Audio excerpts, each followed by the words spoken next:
Good afternoon, everybody. Thanks for joining us. I'm Ken Kirschenbaum.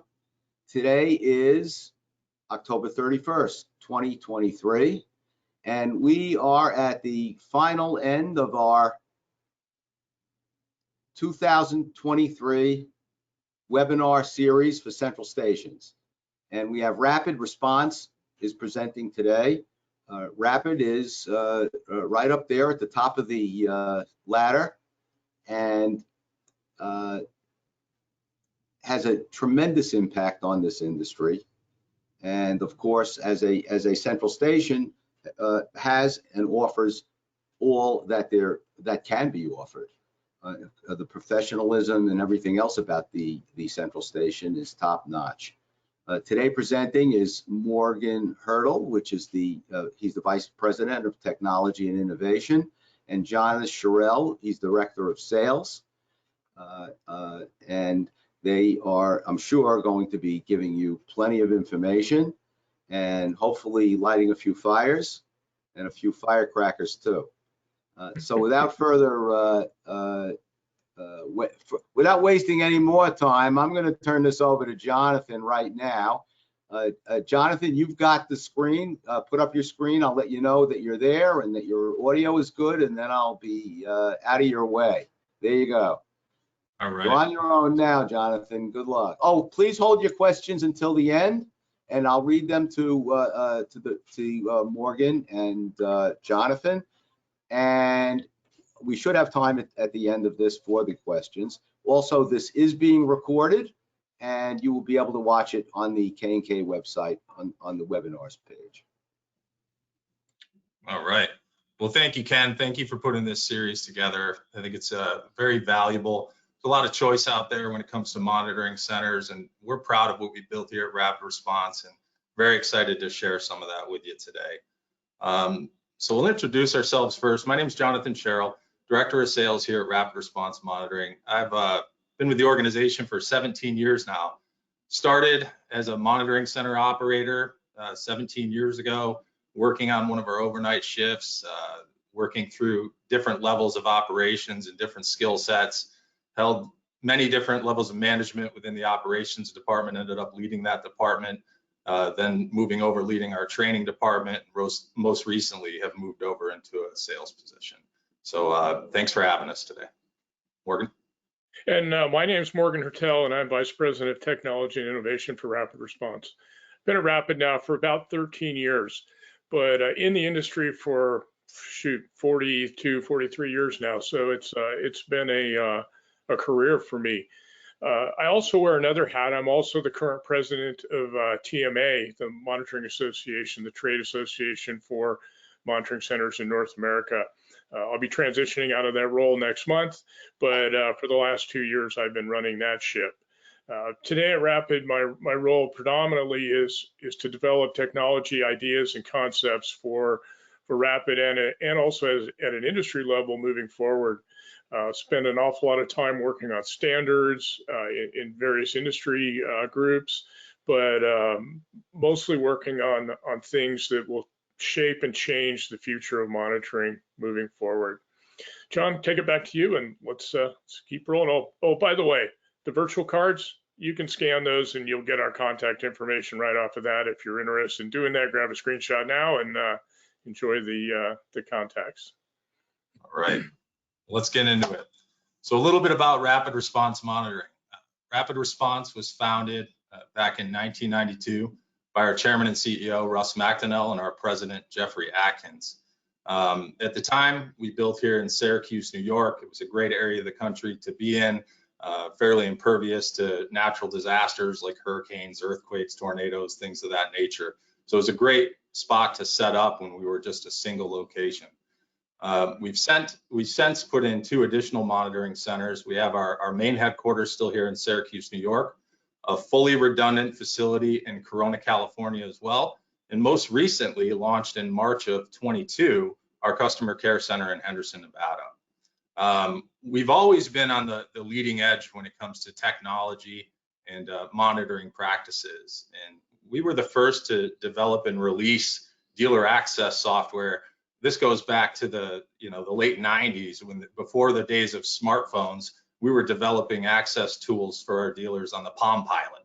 So we were doing these things well before any other monitoring center had dreamt up their first version.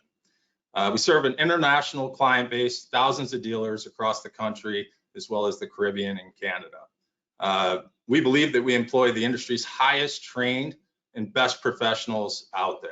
And we're fully licensed in all jurisdictions that require licensing for monitoring. You can see over on the left, we're fully approved and certified in all of those certification bodies. We're members of all the big trade organizations. We try to be thought leaders and have input in all of those as well. It's a big part of what we're looking to do is not only serve our company in our best interests, but also the industry at large. We want to help shape this and make this more valuable as we move forward. Something you probably heard a lot from us over the past few years is in-facility monitoring. That's something we've really coined as a phrase around here because we have kept 100% of our staff in facility 100% of the time. Throughout the pandemic, throughout other growth areas, we've always kept our staff in facility. Our preparation and our technology that we have in the building allow for this. Morgan's going to go over some of that in a little bit, but we believe that although it's allowed to do work from home, just because it's allowed does not mean it's the right thing to do. And it really goes back to a lot of the minimum standards you see out there. UL sets minimum standards. We don't just follow the minimum standards on everything. That's a baseline. We always look to take it to the next level. And when it comes to in-facility monitoring, that's the same case. As far as our commitment to in-facility monitoring, I think something everyone should do if they want clarification from their monitoring provider is ask for a letter from their dealership that certifies that, or from their monitoring center that certifies that. Our president, Jeffrey Atkins, wrote out a letter certifying that we've had 100% of our staff in facility 100% of the time since we started in 1992 with no exceptions. We provided this to all of our current dealers. We can provide it on demand as needed. We'll add it to contracts, whatever it takes. We want to be able to display to you that we are 100% behind this commitment. If you have any questions about our in-facility commitment, how we do this, why we do this, call Jeff Atkins. You can reach him 24/7. His cell phone number is down at the bottom there. And when I say 24/7, I mean 24/7. Jeff has given out his cell phone number to every dealer that we bring on to Rapid Response, and you have full access to him at all times. So going through our 3 facilities, our main headquarters and our first center was here in Syracuse, New York. Since the company's founding, we've recently expanded. We started out with a 40,000 square foot structure. We've recently expanded to 75,000 square feet, which we really look to put all the latest and greatest technological advancements and employee amenities. Employee amenities is huge in this ultra competitive employment market that we find ourselves in. It's harder and harder to find and retain employees. So a lot of what we did was put those amenities within the building to make it a space that people want to come to work to, that they can be proud to represent. Very important to us. The remodel and the expansion was completed in February of 2020. We started moving people over a little sooner than that, but by the time we completed every nut and bolt there, February of 2020.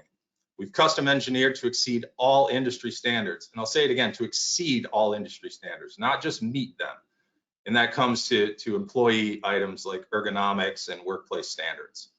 Now for this next section, the way we have our facilities sort of tied together to create that true level of redundancy is what we call active, and lockstep. I'm going to have to ask Morgan to explain what that means a little bit and the technology on how we tie these centers together. Yeah, I'd be happy to.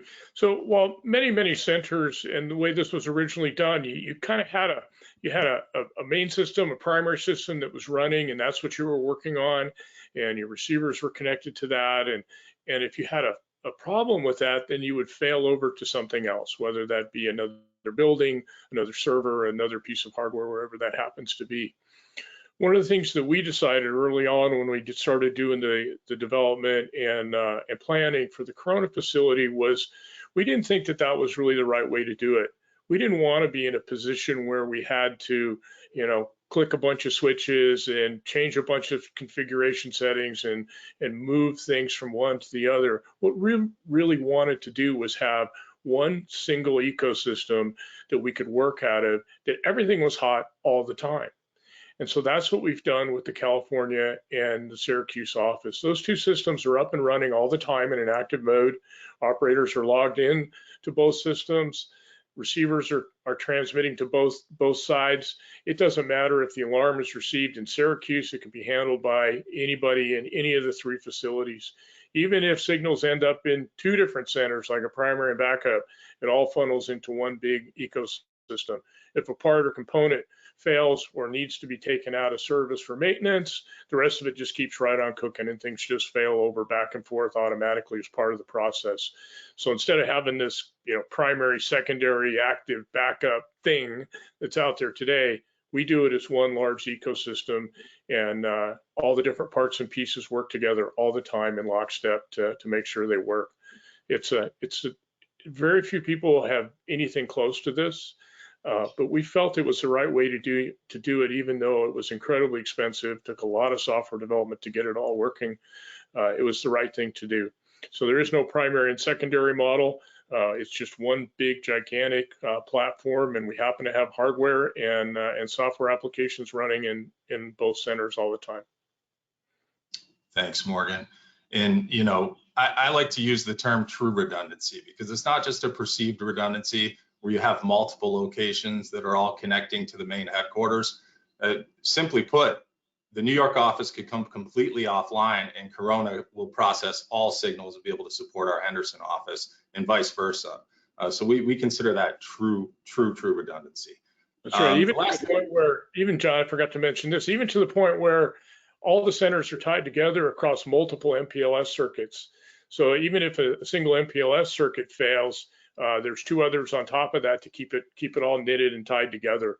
And that way, even if something does at a carrier level fail, there's still other continuous connections that are already up and running and taking traffic to be able to handle the remaining traffic. And they're all sized so that any one piece of technology can handle the entire load of the entire organization. There isn't any of this, well, let's only put a small circuit in here, or let's only put the basic minimum receivers in some location, or we'll just put one server in, the backup location. We don't do it that way. Everything is 100% duplicated in both centers. Both centers are sized to take the entire load if necessary. And we do test all the time to make sure that works. And I'll just say that, all of our alarm receiver equipment, servers, phone switching equipment is all on-prem. They're not being, replicated out to a server farm or a third party. All of that's under the control of Rapid Response in one of our hardened facilities. The last thing I'll just mention on the Syracuse location here, and this was big when it came to marketing to employees, especially during the pandemic, is we earned a Well Health Safety Seal, or Well Health Safety Rating. If you don't know what Well Health is an organization that will come in and audit everything from your air quality to your cleaning procedures to your water quality, and really things that lead to better employee health overall when they're in the workplace. And we were one of the first in our region here in New York to earn that rating. That's been huge. We display it on all our windows. It's something that we do to push to our employees to show them that, listen, we are an in-facility monitoring operation, but we have your back, and we've put things in place to make this conducive to working through one of those areas like a pandemic, which we'll get into a little bit more later on in the presentation. The next center that we've referenced is our Corona, California location. This is a 35,000 square foot facility located in Riverside County, Corona, California. Morgan actually helped launch this facility back in 2014. We are currently undergoing some other renovations, expanding our footprint there, expanding out our monitoring space. But like the company headquarters, Corona was fully and custom engineered to exceed all industry standards. Again, exceed all of them, not just meet them.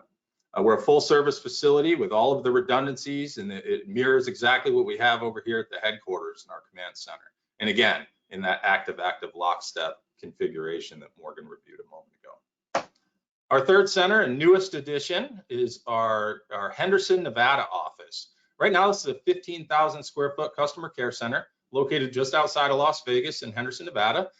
We launched this back in March of 2022, And we're already up to about 175 people and growing. And that number may even be a couple higher from when we put this presentation together, but at least 175 people and still growing from there. Full customer support for all rapid response dealers. This center is primarily just monitoring. So where we have a lot of ancillary departments located in our Syracuse or Corona office, Henderson is primarily just monitoring personnel. The next slide is really, you're only as strong as your weakest link. So when we talk about all three of our facilities, we welcome you to come visit any of our three facilities. We don't treat any of them as a backup or an afterthought. They are all put together with the same level of care, consideration, employee amenities, technology, everything that we talked about on those previous slides. And I think that's important because you see a lot of centers will have, you know, their main center that's forward facing. That's where they're going to bring dealers through or customers. And the backups are just that. They're backup facilities that are kind of out of sight, out of mind, and, you know, hopefully you don't need them. Here at Rapid, everything is set up with that same level of care. We invite you to join us for a tour in all three of our facilities at any time. Compare them in person. We recommend that whenever you're considering partnering with a monitoring center, you look at their primary, you look at their secondary, tertiary, or so on and so forth to really understand their full capability and their full-on commitment to monitoring as a whole. Next, I'm going to turn over to Morgan to talk a little bit more in depth about what we did during COVID to keep people on site here. Thanks, John. Going back to that weakest link, one of the things that I wanted to also mention is that when you talk about weak links, there's the technology side of things, but there's also the people side of things. So if you have a primary center that has, 85% of your staff there and it goes offline for some reason, and you now have to try and run everything with 15% of your staff because that's what's in your other site, that isn't going to work either. And while people talk about, sending people home and this and that, there's still going to be a huge lag. It's one of the reasons why we set up 3 major sites. Each one of these sites has about a third of our staff there, and it allows us to balance much easier when it comes to people in the event we were ever to have a problem with a site. Talking about COVID, if you want to wind back the clock to the early parts of 2020, I can remember being on a conference call and getting the word that ISC West was canceled. And about that time, it became very real for, I think, everybody in the alarm industry that COVID was going to be a problem. To what extent, we didn't know, but we knew it was going to be a significant problem. And we'd already started pre-planning and trying to figure out exactly how we wanted to do it. But the second that happened, I can remember it like yesterday. We really went into high gear and we made a couple of decisions early on. The first decision that we made was we are not going to send people home unless we absolutely have to. And we wanted to do that for a couple of reasons. The primary reason that we didn't want to do that was we were very concerned about privacy and the safety of people's data. We didn't feel that there was adequate enough measures that could be deployed in any condition to be able to send people home and have access to the data that we have access to. We just didn't feel comfortable with doing that. It wasn't what we were about. So we made that decision early on. The other thing that we also wanted to be able to, that we were overly concerned with, was this concept of training and culture and, bringing new people and mixing new existing staff with older, more seasoned staff and maintaining that culture. We believe that if we didn't work really, really hard at changing the way that we were going to do things during COVID, we would lose that.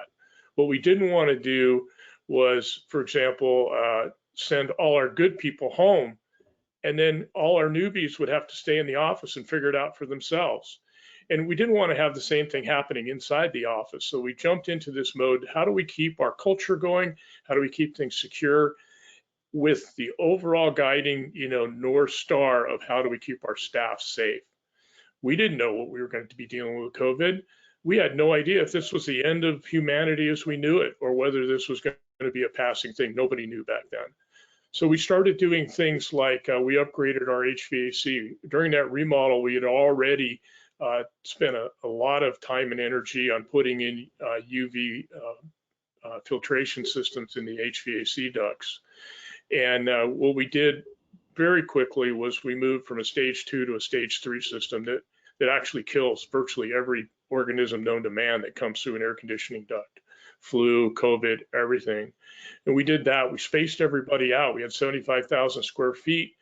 We moved some of the non-essential people out of the way, and we spaced everybody out. But we did it in such a way that we continued to keep that culture, continued to keep training and having experienced people mixing with existing new people, so that all stayed.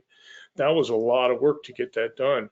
In Syracuse, we already had 17 touchless bathrooms. You can go to the restroom in Syracuse and not touch anything other than your clothes. You don't have to touch a wall. You don't have to touch a doorknob. You don't have to touch everything. We upgraded our cleaning staff. We don't hire out the cleaning. We have all that as internal Rapid employees. And so we doubled down on that in all 2 offices. And then later on in Henderson, when we spun that up, we did the same thing there. But the idea was we really wanted to give people a place that was going to be safe. We put in thermal cameras to screen people coming into the offices in case they had fevers and didn't know it. We sent home brand new touchless digital thermometers with every employee, so they could take their temperature before they left for work and any other time that they wanted to. We also deployed those to the staff internally, so not only did we scan them coming in to make sure it was okay, but they also had to check their temperature at lunch.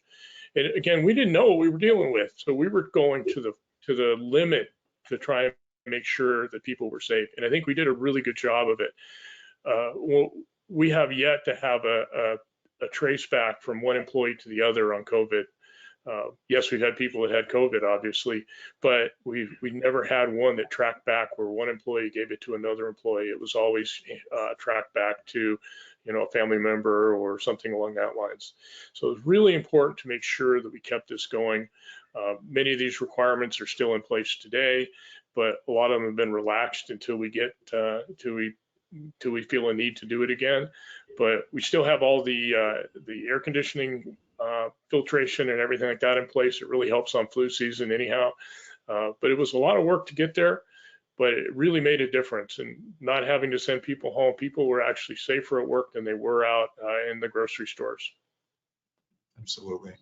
Our people are our biggest asset. And, as I transition to this next section here, we really founded Rapid Response on 3 core principles: people, training, and technology.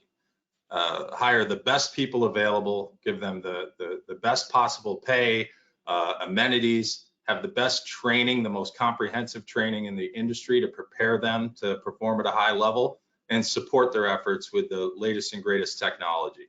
So as I transition to this next section, we're going to talk a little bit about hiring. So how do we find the best people available? And we start with probably some different minimum requirements than you'll see out there in most of the industry. Typically in our industry, you're looking for someone with a high school diploma or an equivalency degree, GED. We're starting with looking for a minimum 2-year associate's degree or equivalent military experience or service. That right there makes our path to hiring employees probably a little bit more difficult than some of our competitors. So we've had to build out a fairly massive talent acquisition and hiring group that spends a lot of time just out in the community at local colleges, at active duty and guard or reserve military installations, talking to students, talking to soldiers about a career after they graduate or a career after their military service, and really talking about our industry as a whole. How throughout recessions, this industry has been proven to be very resilient. This is a meaningful industry. We're protecting life and property, so really setting the groundwork to fill up the pipeline of interest. Across our 3 facilities, we average well over 1,000 resumes a month on people interested to come work here at Rapid Response. And we're hiring about the top 3% or a little less than the top 3% of those applicants today. When we get into the process itself for hiring, it's a very in-depth process. We want to make sure that we are getting the right individual into our center, but also for them, we want to make sure this is going to be a meaningful position that they can grow in as well. So I'll go through some of the highlights of our hiring process. Once we've done, our initial phone screens and we have a good feeling that they could be a great fit for Rapid Response, we go through a number of proprietary assessments that we've developed over the years. We start with some personality profiling. And what this tells us is it gives us an idea of where is each individually going to be best positioned within our organization. So for instance, we have an archetype we look for a sales type person versus a monitoring specialist. Now, what our personality profiling tells us is a sales type personality will be able to monitor alarms. They'll probably be very fast at it, but for a very short period of time. It's not something that they would be sustained in or be able to do that repetitive work. So we base these judgments on years and years, 30 years of testing our staff. We understand where our top performers are scoring on personality profile, where our middle of the road lower performers are scoring, and we have archetypes set up that we aim for now based on that historical data. We also launched a cognitive testing portion. And what the cognitive testing does for us is it doesn't just test pure intelligence, it tests it under the pressure of time. And that's where it's very important. Our successes in the life safety industry are measured in seconds, not in minutes or hours or something like that. So we need people that can understand, the assignment very quickly, that can think on their feet and move as efficiently as possible. So we do some cognitive testing, and we have minimum scores we look for on that front as well. And then we also do some basic computer literacy, like typing skill assessments that tell us that they are comfortable typing at a reasonable pace, that they're going to be able to move through these as fast as possible. We offer our staff industry-leading starting salary. There's no one out there in the monitoring space that is paying new hire operators more than rapid response monitoring is out of the gate. We're also offering differentials for nights and weekend work. And, we built that off of a lot of the data we saw as well. The biggest drawback we hear from employees of working in the monitoring center is the fact that we have to have staff on nights, we have to have staff on weekends, and holidays is a big one as well. So we go out of our way to take care of our staff that are giving up a lot of that free time to help us complete our mission here. Nights get a separate differential. Weekends, if you're working a weekend and a night, you kind of double dip on that and get two versions of that differential. And we give differentials also for different skill sets, like having a different language that they can bring to the table. We fully support Spanish here at Rapid Response. So we always have staff on to be able to handle and reroute directly to Spanish speakers whenever there's a Spanish marked account. So that's a little bit about our hiring. Now, once we hire the individual, something that we've done universally here at Rapid since 1992 is it doesn't matter what you're hired for here at Rapid, whether you're hired for a monitoring specialist or whether you're hired to work in accounting or sales or human resources, does not matter. Every single person goes into the same initial training program. In this training program, it really is training folks from the ground up. We're starting with learning about the history of the alarm industry, where we started, where is technology taking us, what are the different criterias, what are the communication paths and methods that these devices communicate on, really setting the groundwork for the next sections of training where we get into how to use our proprietary monitoring software, how to function in there, and then we wrap up towards the third week of the initial training class with starting to work through customer call flow. But we do this without using live customers just yet. We still have folks that are working out the kinks. So we've built test accounts and simulated events within our Triangulum software that allows us to manufacture a burglary alarm or a fire alarm or whatever it is, and we can walk through those scenarios in a simulated environment before we put them on with any live customers. This 6-week training program, the first 4 weeks being in the formal classroom training, we then move up to our monitoring center for the next 2 weeks, and we call this the practical phase. So during the 2 weeks upstairs in our monitoring center, they start to get on with live customers, but they're going to be lower priority or basic monitoring type events.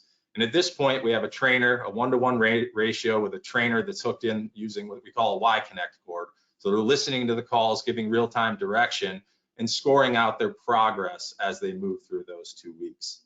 At the end of that initial 6 weeks, we compile all the scores necessary to pass this training class. That includes a midterm, a final written exam within the first 4 weeks, as well as their practical scores during the subsequent 2 weeks.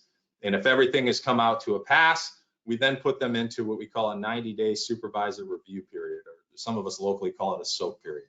So at this point, they're processing without the trainer directly hooked in with them. but they're not able to finalize anything out of our system on their own.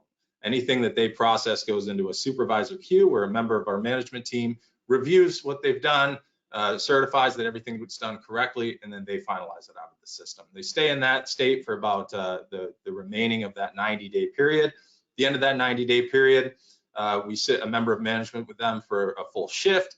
As long as everything looks good, we'll release them from the initial phase of training. So we're several months in before we release them from that initial phase of training, and then we move into next levels. So we break everything else out into different modules. So I won't go into gross detail with everything, but things like video alarm processing or GPS medical, those are separate modules. We follow a similar methodology where we'll train in that. We'll have them process under the direction of a trainer. They'll process exclusively in that skill set for a period of time, and then we'll have a clearing process to move them to the next level of training. So all of this combined, we're probably close to 6 months in before someone is fully trained on every different skill set within the center. But we take this very seriously. We give in-depth continued training to make sure we're always on top of our game. The continuous improvement training philosophy really comes down to, we're not just providing training to our newest specialists. We're providing ongoing training for our specialists. Anytime there's new technology that comes out, we're doing refresher training routinely just to make sure we have a touch point with every specialist and they have a forum to ask questions and learn about things that are changing within the monitoring center. We do quality assurance reviews where we have a quality assurance staff that's pulling a number of calls for each one of our specialists.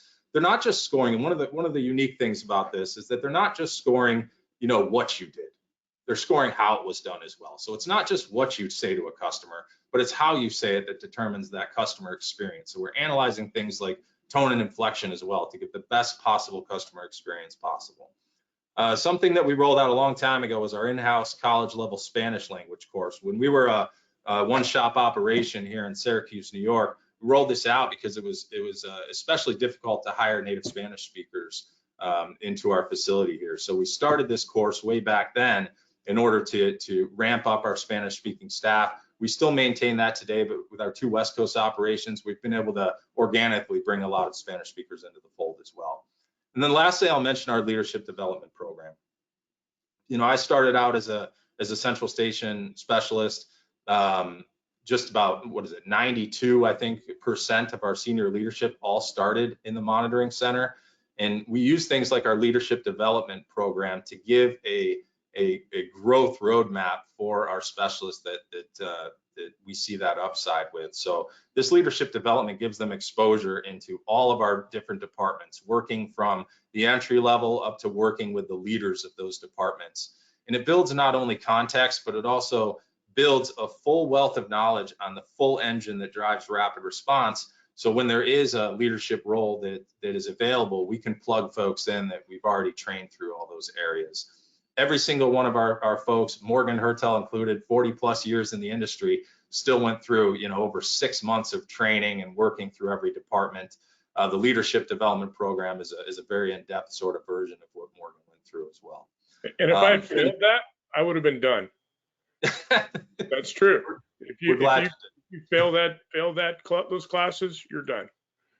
Yeah, but you know, and we did see a washout rate in our training class for a period of time here at Rapid. Instituting things like the cognitive testing took, you know, a washout rate of upwards of 20% in the new hire class to well under 3% annualized. So it's done wonders. A little bit of investment and more testing up front has paid off in better retention throughout the organization. Next, I'll turn over to Morgan to talk about some of our teams here at Rapid. Thanks, John. You know, the people is the most, I won't say it's the most, it's one of the most important things that we have in terms of a product. You know, when you look at any organization that's out there today, they're trying to sell something. And what we have to sell is people. At the end of the day, our staff spends 70% of customers' time with us. It's something that we have to do right. And one of the things that Rapid has is it's certainly the widest and deepest bench of all the centers out there today. I'll stack up our groups against anybody. But one of the things we hear on occasion is, well, there's so many people there. I'll just get lost in the sea of dealers and subscribers, and I'll never be able to get what I need done. And we heard that loud and clear early on in the formation of Rapid. And so we've had this team approach that's been around for a long time now. And one of the things we can do with teams is specialize in a lot of things, but we can also create that really personal touch. So if you're a dealer, you're not dealing with a data entry department, you're dealing with your team of 3. That's all you talk to every single day. That's who you interact with. That's whose cell phones you call on the weekends when it doesn't go well. If you have a problem and you need to get something online right away, or whatever it is you need, those 3 people become your people. And the same is true in all the other departments. So I give you some examples. We have a tech support team. There's a team that handles nothing but radios and video. And so if you have a problem getting a radio online, or you have a question how it works, you need to know how to program it, any of those kinds of things, we have a tech support team that does that. They're well versed in that. They know exactly how to do it. Most of them are installers in previous lifetimes and careers, so they know what a keypad is. They know what it's like to program things. Very, very, very specialized team, and we're pretty proud of that tech support team that is there to assist the dealers. We also have trained every single operator in what we call Tier 1 technical support, so they can handle basic questions like, how do I reset my keypad? How do I change the code? How do I bypass a zone? We do that. And we also offer Tier 2 and 3 in certain applications for certain programs, so we can support a lot of that equipment out in the field without having to wake up your on-calls in the middle of the night. We've got a transfer team that right now is connected with our smart team, our signal management team. There's almost 20 people in that team, and that's all these people do is they transfer accounts, and they watch your accounts. They're looking for anomalies, they're looking for problems, they're looking for things that you may not see in your day-to-day operations. They're looking for problems that you may have in your customers to try and get ahead of any kind of problem that's out there. But the transfer team is an amazing team of people. Most of them have been here close to 20 years. They work all 3 shifts, so that if you do a transfer during the daytime, there's people on the transfer teams that are working nights and weekends to make sure your accounts are running well. It's an amazing group of individuals that do an amazing job. The other thing that they do is they also assist in an outbound transfer. So if we have a dealer that gets acquired, for whatever reason needs to leave our organizations, unlike many centers, we will absolutely help you on the way out. We'll give you the data in any format you want. We will not hold you back. As long as you're clear with accounting, we will provide the data to anybody in any format that you need it to be part of that, to help you transition out the other way. We have a data entry team that manages all the data entry that comes in. It's all automated. So if you send an email or a fax, it goes to your team of data entry specialists. They process that. It gets QA'd and checked by one other individual, and then it gets checked again by your main support rep to make sure that your data is solid. And that team's available 24/7. There's none of this special calls you have to make on the weekends if you need to get an account online and you can't do it yourself. We have those teams all the time available to you.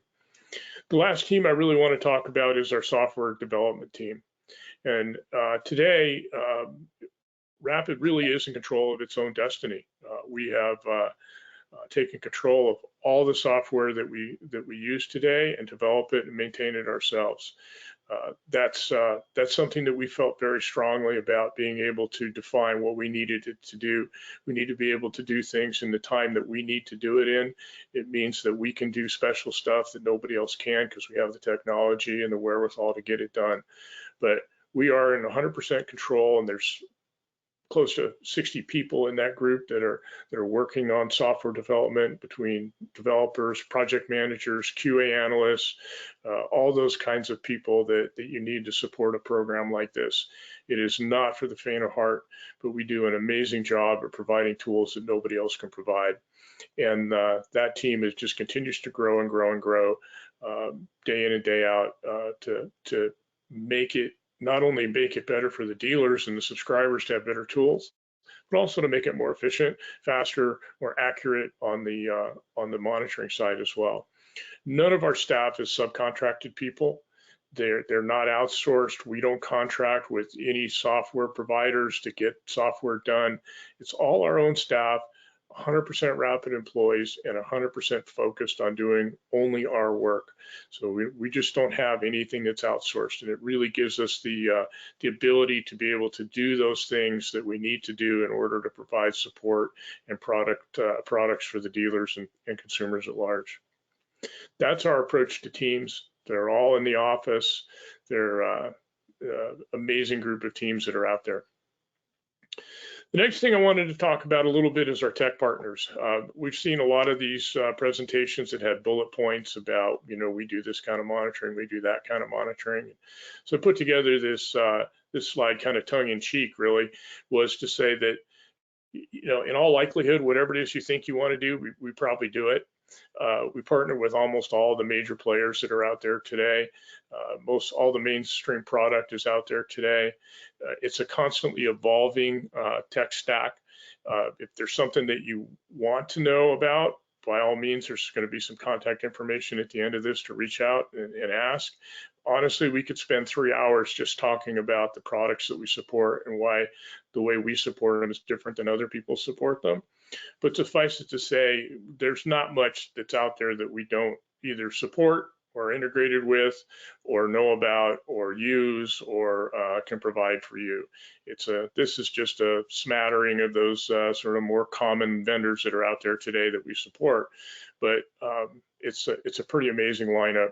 At any given time, there's 30, 40 integrations that are in the pipeline currently being worked on. So it's not like you do it once and forget about it. It's the never-ending story about doing integrations. I mean, it's just to give you a sense of that, the CLSS integration. Rapid started that CLSS integration actually before COVID was even knew what COVID was. That program has been going forever, and we're the only ones that have a direct connect for the CLSS gateways that are out there.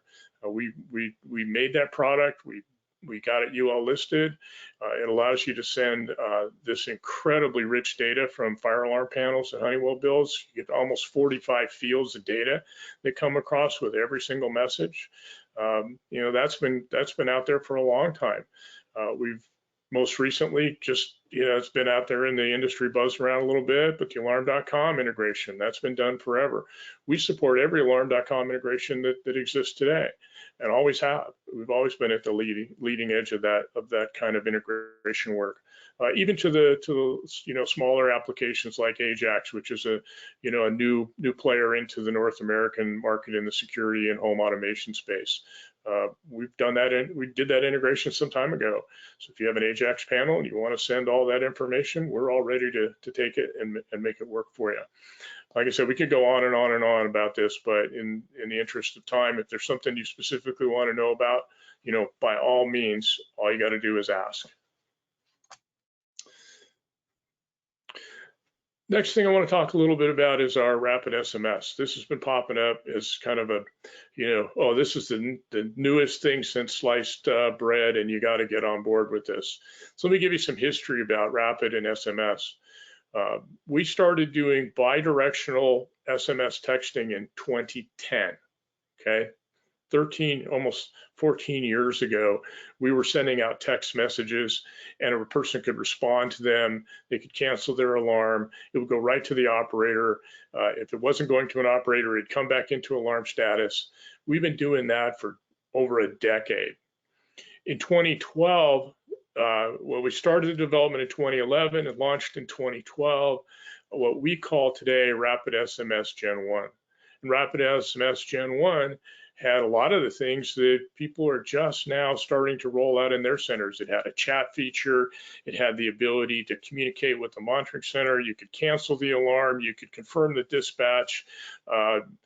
You could do all those basic functionalities and be able to do that. And that was in 2011 and 2012. When COVID hit, one of the things that we needed to do was to be able to offer some additional features. So Gen 2 was launched in the beginning of 2020. We added a handful of new options, things like being able to put a system on test and be able to be able to do just a handful of other things. We cleaned it up a little bit, gave it a facelift, allowed the dealer to be able to brand it, choose their colors, some of that kind of stuff.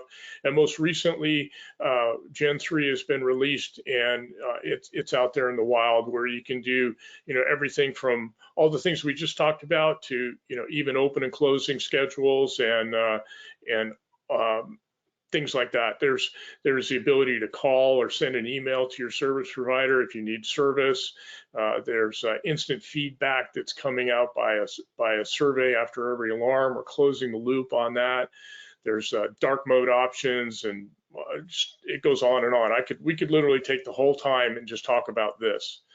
But one of the things that we've seen is that every time we move a dealer onto this platform, typically from another monitoring center, we see on average 42% reduction in dispatches. Sometimes they're higher. I've seen some have gone up 50, 60%. They were not using any kind of tools before they got to Rapid. But if you want to make a difference in your community tomorrow and you're not using a tool like this, being able to reduce your calls for service by 40%, 50% is a huge differentiator. So this is something that we don't charge for. It's available to every dealer, has a lot of different ways it can be utilized. There's a lot of custom ways to deploy it. It complies with all the TCPA stuff. It allows you, we have opt-in messages to get things started. We have opt-out models. We have opt-out notifications. We have just about anything and everything you'd ever want to have in this Rapid SMS Gen 3. Again, if you want to see more, give us a call. We'll take you down the rabbit hole just as far as you want to go. But this is a pretty cool tool that we've had out now for a long time. One of the really cool things with Rapid SMS too, though, is everything's whiteboarded, like all of our apps. This app-like experience is no exception to that. So you can put your company's logo on that, your company's color scheme, and it just adds that level of continuity between, your monitoring partner, the dealer, and your end user. Yeah, there's a branding engine. You can sit down there in our web portal and pick your company colors and how you want it to lay out. If you want to, anyways. If you don't want to, that's okay. It's going to go out with some stock colors, but you're more than welcome to tweak it, along with a bunch of other options on how to handle different scenarios and what to say and how to say it. Pretty impressive, really. Some of the things we're going to be doing is, and I don't want to steal all the thunder from what we're going to be rolling out at ISC West, which is coming up before you know it. But we've got a whole new level of things that are going to be part of the monitoring platform. We've got some new announcements. We've got some new products, different ways of doing things that are coming out. We have completely revamped the dealer access tools once again.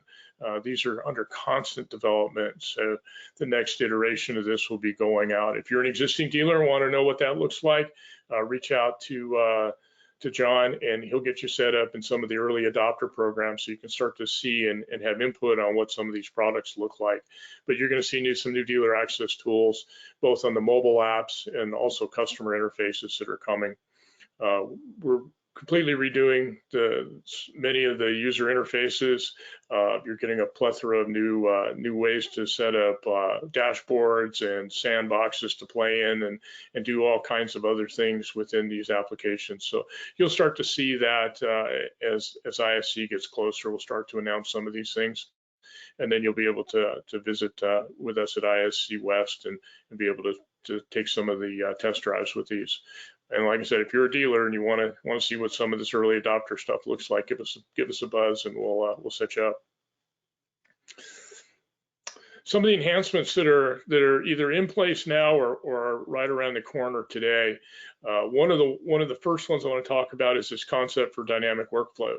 And what we've seen out there is this need to be able to be flexible, and flexible is great, but sometimes you need to be flexible on the fly. And it's one thing to be able to give a dealer the ability to change how their accounts are monitored, either at the account level, the zone level, or everything else. But there's always the what ifs. And traditionally, what ifs in the past were, well, if it's a full moon, then do this, but if it's a quarter moon, do that. Those were put into notes and other things that never really worked right. And we developed this concept, what we call dynamic workflow. And what dynamic workflow allows us to do is ingest any kind of data that has a measurement to it: time, distance, pressure, temperature, you name it, weather, anything like that. We can ingest that data in real time when the alarm is first starting up. And based on that, then we can alter our workflow. So real simple things, as an example, would be if you want to call the closest person in a emergency versus the first person on the call list, we have a way to do that. And it'll change that call list and that workflow on the fly every single time there's an alarm event. We can do that. And that's just a very simple example. There's dozens of other examples. There's some products we're working on with the HomeAware folks and some people like that, where we're being able to dynamically change things on the fly that really change the customer experience. AVS-01, if you don't know what that is, that's a alarm validation scoring standard that allows us to create scores based on a standard that was created over the last few years through TMA. That product is done. We can score and are scoring alarms today based on that standard. So that's done.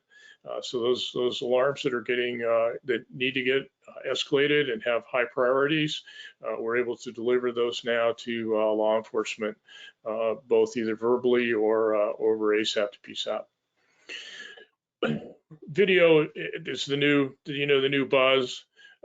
We've taken the position that and always have that video is a different animal. It requires a different set of skill sets.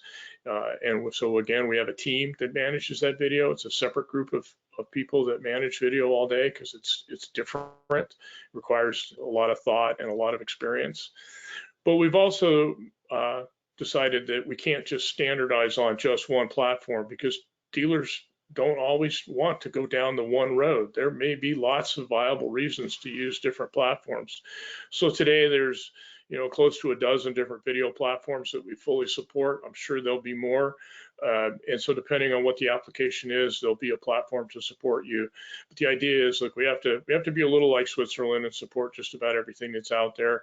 And we're in great shape to be able to support the vast majority of industry video that's out there today. If you want to know more, again, let us know. We'll be happy to go down through that. AI is also another big buzzword, and AI is becoming a big part of what we do today in our automation system. We're using it for a number of things today, and we'll continue to expand upon that. It is the future, but this is also life and property we're protecting, and so we can't just be willy-nilly about it. We can't be a chat GPT where it works most of the time. Whatever it does has to work 100% of the time. So we are knee deep in it. You'll see more and hear more as we go down that road. If you want to know more, reach out. We'll take you down through the bowels of AI and talk to you about what we can do with you. Back to you, John. Yeah, so here we go. Last slide. Sorry. Thanks everyone that attended today. Really appreciate everyone's time. It looks like we had a great turnout. I hope we were able to show you a little bit about Rapid, and it was meaningful. You can reach out to us at any time. You see Morgan's information, my information, Jeff Atkins' information. Again, you can call Jeff 24/7. And keep in mind, we have an open door policy here. So any one of our 3 facilities at any time, give us a few minutes heads up and we'll invite you in. You'll get to meet our staff. You can work with our specialists. You'll have untethered access to come in and really see what we're made up here. So don't take our word for it. Come see it for yourself. And you want to see how the sausage is made? Want to see how the sausage is made? Come on down. We'll take as much time as you need. It takes an easy day to do the tour and just to meet the staff, and you have a few hours of question and answers. But seriously, we will take you down the rabbit hole just as far as you want to go, either in person, on the phone, whatever it takes. We only had so much time here on this presentation, so we couldn't get into tons and tons of detail just because of time constraints. But our cell phones are on there, our email addresses are on there. You don't have to call into your favorite dealer rep. You don't have to call a sales line. These are the numbers for people to call if you want to have more and deeper conversations about this, and we'll bring other staff members in as needed. You want to schedule an event to come on by and do a tour at any one of the 3 locations, we'd be happy to do that. Just give us a call. So Ken, I imagine we got a few questions here. We have a few questions. First, I want to thank the 2 of you. Great presentation. Clearly easy to see why Rapid is on top. And let's get to some questions. This is more a suggestion than a question. It would be nice to have a contract portal on Rapid Response that we can upload our Kirschenbaum contracts to be signed by customers, maybe use an API from OnTask or other signature portals. Yeah, we already have that. Reach out to me. I'll show you how to do that. We can ingest not only contracts, but floor plans, work documents, pictures, photos, whatever you want. I hope you only allow my contracts on there, Hertel, Morgan. I'll check that later. If you have a proprietary monitoring platform, do I have to take some sort of class to work with you? How complicated is it to come from one of the other centers using something like Stages or Mastermind? It's not challenging. One of the things we've done is we've built our platforms so that they're easy to use. I mean, so much is in common, things like zones and event codes and call lists. Those are all pretty basic things. And so they may have a little bit of differentiator in terms of some field titles, but functionally they're pretty much the same. And the neat thing about the way that we operate is that you can certainly enter as much as you feel comfortable with, but if you have questions or you want something special or something you don't know how to do, we've got a whole group of people in your team that can help you through that process. We have sales engineers that do the training on this. When we do a transfer, by the way, our transfers are nothing like anybody else's transfer. Our process, the way we do it, where we contact you when we come and train you, how we do, all that is very different and nothing like you've ever experienced. So when we do a transfer, one of the things that you'll go through is all the training for this. And you'll find that it's very easy, it's very intuitive, but the training is solid. We've got videos that allow you to go and look on how to do this and help files and things like that on how to get stuff done if you want to take deeper dives. But there's always a person behind the curtain that can help you through any kind of the setups you need to get set up on. And the training and service doesn't stop after that sale is made either. No. So our sales engineers stay on for the life of that dealer with us. If they have new techs that come on board that they want to train how to use our applications, we'll make the time. We'll host that virtually. We'll come out to their location, whatever it takes to get them up to speed. How many ASAP to PSAP deployments have you done? We've done every single one that there is to be done right now. That's 137, I think, something like that. We are generally either the first or the second one to turn up a PSAP. Does 100% of in-facility commitment include all employees that have access to systems? Yep. Okay, here's a thank you for your presentation. And do you own or lease the Corona and Henderson facilities? Not sure. Those are both in long-term leases. Okay. I understand your operators don't do the 5-diamond program. Is there another operator certification program you use, or do you have something built in-house? Yeah. 5-diamond is a great program, and I can tell you, since I'm the president of TMA, it's one that's also near and dear to my heart. And it's a great program, especially if you're running a monitoring center that doesn't have the wherewithal to create a ton of training material or videos and things like that. 5-diamond was originally put out there to be able to do that for those centers that couldn't do it. But if you look at the majority of the larger centers like us and ADT, our in-house training is so much deeper than what the 5-diamond training is. It would really just slow, for the most part, our staff down. It's not to degrade the 5-diamond training, because there's nothing wrong with it, and it's a great place to start with people. But you certainly can't train a dispatcher on a 3-hour online program. That's just not reality. It's a great supplement, but it's not enough for us. And so We would rather take the time and the money that it costs to do a 5-diamond training program for an individual and really just double down on training internally. If you ever want to see how intense our training is, I'd be happy to show it to you, but it's significantly more robust than any kind of online training program. We used to use the SIA operator training program back in the day. That's pretty much a dead subject today. There's not much going on in that space. So almost all of our original operators were SIA certified, but anymore that doesn't exist much. Everything now is all our in-house training, which will stack up against anybody else's program out there. Big tech hosting is available from Amazon, Microsoft, Google, and others. It's starting to be utilized within our industry, hosting Central's backup automation systems and hosting entire business systems by design. This puts sensitive monitoring data in the cloud. My question is, does Rapid host any monitoring data in Azure, AWS, or the like? No. In fact, we didn't really talk about it, but one of our big parts of our business is hosting automation for other centers.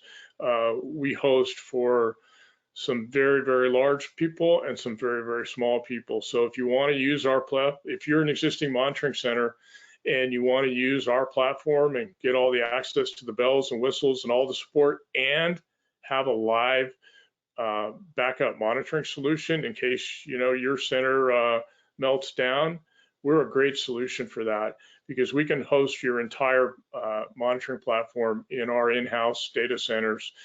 We keep it out of AWS and all that stuff. It lives inside our 4 walls, and you can use all the tools that we have today for your accounts. And I'll just say that's been a huge growth area for us recently, Ken, is that hosting side, because it's allowing these dealers to focus on the install, service, and sales side of their business, and not worrying about the capex that it's required to do monitoring at a high level. So we're able to offset a lot of those costs. They end up saving money by doing this, and they get to leverage the latest and greatest technology and the most advanced monitoring software on the planet. How seamless to customers have you found it to be when a company operating its own central station closes and comes to Rapid? Yeah, we have a process that is unbelievable in how we do that. We could spend hours just talking about that. If that's something that you want to do, by all means, give John or I or Jeff a call, and we'll talk to you how we approach doing those kinds of changeovers. We do a lot of them. Every month we're doing what we call a full sunset, where we're shuttering somebody's monitoring center, and it's probably one of the biggest things that an alarm company can go through if they've been doing their own monitoring and they want to shut down. And after you do hundreds of them, you learn a lot. And we have a process today that is pretty darn seamless.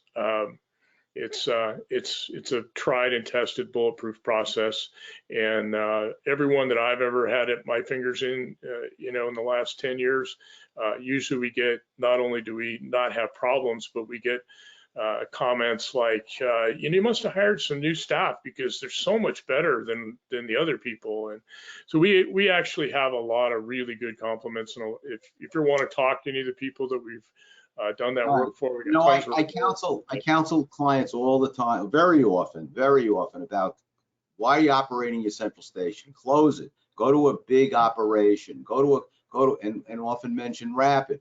Go to a place that has way more technology, way more capability. You might think you're doing it better than they do, but you don't, and you can't, and it's costing you money. And the companies that operate a retail operation and a central station, invariably the retail operation is subsidizing the central station operation, just losing money month after month after month. It's like banging a head against the wall, folks. I've counseled a lot of people, including the one who asked this question. Does management staff ever work from home? Well, I'll answer that because we got to move along. Well, the president of Rapid works from everywhere on this planet because he doesn't stop working. And if you think I'm kidding, well, try calling him at 4 in the morning. I'm sure he'll pick up the phone, okay? And he probably wasn't asleep. This is a challenge. I know I'm not losing money, but I know. Well, yes, you are losing money and you don't know, and that's the problem, okay? And you can be making a lot more money if you transferred and transitioned over to Rapid. Well, let me just tell you this too, to everyone watching, you don't have to take our word for it. We're happy to hook you up with some referrals of folks that have shut down their centers. They'll tell you what their experience was like. Listen to the folks that actually went through this process and how it benefited them. And, we're all about truth and transparency here. So you don't have to take our word for it. We'll hook you up with referrals. Yeah, come and spend some time with us. We'll tell you how we do it. We'll talk to you. We'll set you up to talk to some of the people that have gone through the process using the methodology and the ways that we do it. And we have yet to have a failure. I mean, that's the honest to God truth. One more question before I have to cut you guys off. Is a dealer too small to join Rapid? Absolutely not. I'll tell you, some of our largest dealers today were startups with just a handful of accounts back in the early 90s. And we see that over and over again. What we've built here with our different teams is not just about onboarding and supporting current business, but helping and giving tools to dealers to grow their business. That's what Rapid was founded on. And we continue to invest in our people and technology to enhance that side of the mission as well. Yeah, and we've done that. We've grown to what would be the largest wholesale company in the world with no acquisitions. We've never done an acquisition. We've never gone out and bought contracts. We've done it the hard way. And the hard way takes work, but you end up with a superior product. You end up with a culture that can be consistent. You end up with technology that's consistent. It really does work. Well, guys, it's easy to give an impressive presentation when you have an impressive operation and central station, which of course you do. I want to thank both Morgan and Jonathan for a great presentation. I want to thank Rapid for presenting, and we're all out of questions, and we're more importantly all out of time. So anyone has any more questions for these guys, there's their contact information. Contact them directly. You will be able to see this again and again. It'll be posted on the Kirschenbaum website under our webinar page. And we're getting a thank yous are coming in, and I thank all of you for attending. And this was our last presentation on the Central Station series, and we're already working on a new series that we hope to have coming up really soon. And I hope to see a lot of you at my holiday party, the K&K holiday party, which is coming up in December. So that's good. Time to sign off, boys. Thank you. Have a great weekend. Okay, bye-bye.